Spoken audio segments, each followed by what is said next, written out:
एक आलसी लड़के की कहानी। समय मिले तो जरूर देखना। एक बहुत ही भला भाला सा आलसी लड़का था। वह कोई काम नहीं करना चाहता था, बस खाना खाता, घूमता और सोते रहता था।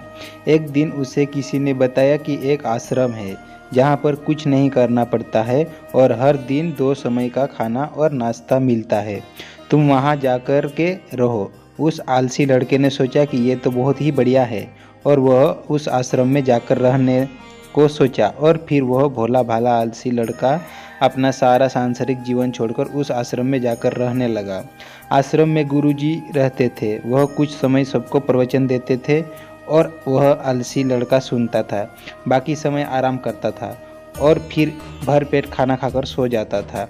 ऐसे ही उस लड़के का दिन गुजरता गया। एक दिन उस आश्रम में कुछ भी नहीं बना। नाश्ते के समय नाश्ता नहीं मिला। उसने सोचा नाश्ता नहीं मिला, भजन तो मिलेगा। अब भजन के समय भी उसे भजन नहीं मिला। लड़का दौड़कर गुरुजी के पास गया और उसने पूछा कि आज भोजन क्यों नहीं बना। गुरुजी ने कहा कि बेटा, आज एकादशी है और जितने भी आश्रम के सदस्य हैं उनका उपवास है और तुम्हारा भी आज उपवास है। आज भोजन नहीं बनेगा। वह लड़का आलसी था और उसे भूख भी बहुत लगता था। उसने गुरुजी से बोला कि मैं उपवास नहीं रहूँगा, मुझे भूख लगी है, मैं खाना खाऊंगा। गुरुजी ने बोला ठीक है, जाओ भंडारे में से सामान ले करके आओ और आश्रम में नहीं, बाहर ले जा करके बना लो।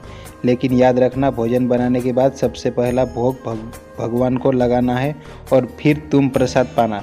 वह लड़का बोला ठीक है और फिर अनाज लेकर नदी की ओर पहुँचा। भोजन पकाने लगा, तैयार हुआ और उसके बाद कहने लगा कि भगवान श्री राम आइए, पधारिए, भोग लगाइए।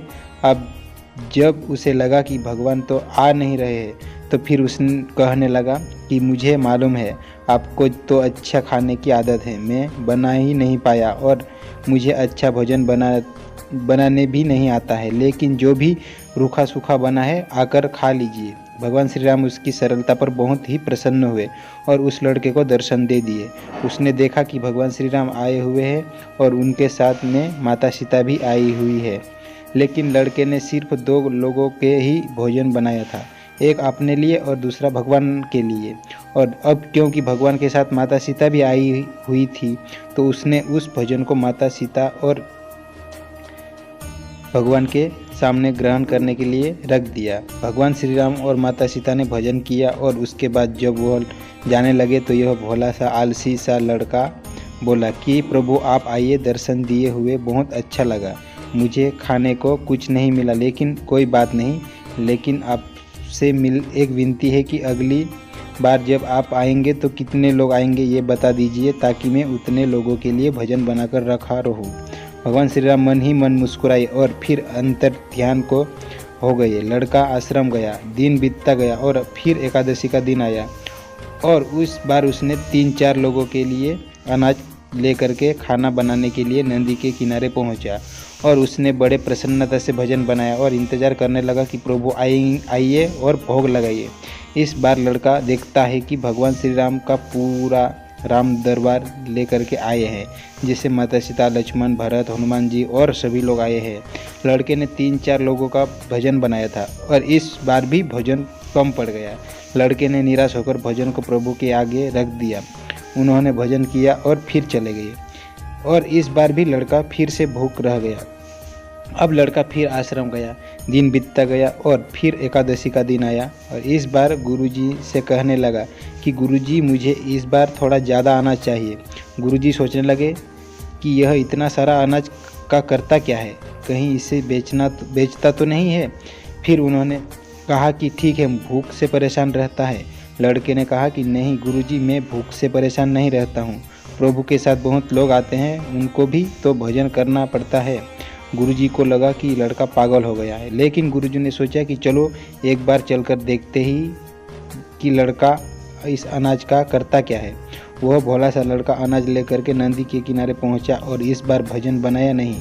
उसने सोचा कि प्रभु हर बार ज़्यादा लोगों को लेके आते हैं, इस बार वह जितने भी आएंगे खुद बना करके भोग लगा लेंगे। और फिर प्रेम से प्रभु को बुलाने लगा। गुरुजी पे ये छुपकर देख रहे थे कि ये भोजन तो बनाया नहीं और प्रभु को बुला रहा है, लेकिन लड़के ने देखा कि इस बार प्रभु के साथ बहुत से लोग आए हुए हैं। तो उसने प्रभु के सामने हाथ जोड़ करके कहा कि प्रभु माफ़ करना, आप बहुत सारे लोग आते हो, मुझे संख्या पता नहीं होती है और मेरी हिम्मत भी नहीं होती है कि इतने सारे लोगों के लिए भजन बनाऊं। आप स्वयं आइए, बनाइए, खाइए और भोग लगाइए। प्रभु मुस्कुराते हैं और अपने साथ आए सभी लोगों के साथ मिल करके भजन बनाते हैं। गुरुजी ये सब चुप छुप करके देखते रहे और फिर लड़के के पास आकर के कहते हैं कि तुम ये कर क्या रहे हो। लड़का कहता है कि गुरुजी आपको दिख नहीं रहा है कि भगवान श्री राम पधार चुके हैं, माता सीता आई है, हनुमान जी आए हैं और भी सभी लोग आए हुए हैं, भजन बन रहा है। गुरुजी ने बोला कि पागल हो गए हैं, मुझे तो कोई दिख नहीं रहा है। लड़का गुस्सा हो गया और बोला, प्रभु आप ये क्या कर रहे हो? एक तो मुझे भूखा रखा है और गुरुजी को दर्शन नहीं दे रहे हो, जो मुझे पागल समझ रहे हैं, कृपा करके गुरुजी को दिख जाओ। भगवान बोले, नहीं, मैं इन्हें नहीं दिख सकता। लड़का बोला, क्यों नहीं दिख सकते? मेरे गुरुजी तो बहुत महान है, बहुत बड़े ज्ञानी और ज्ञाता है। भगवान बोले, हाँ ज्ञानी और ज्ञाता होंगे, लेकिन तुम्हारी तरह सरल नहीं है। जो सरलता तुम में है वो तुम्हारे गुरुजी में नहीं है।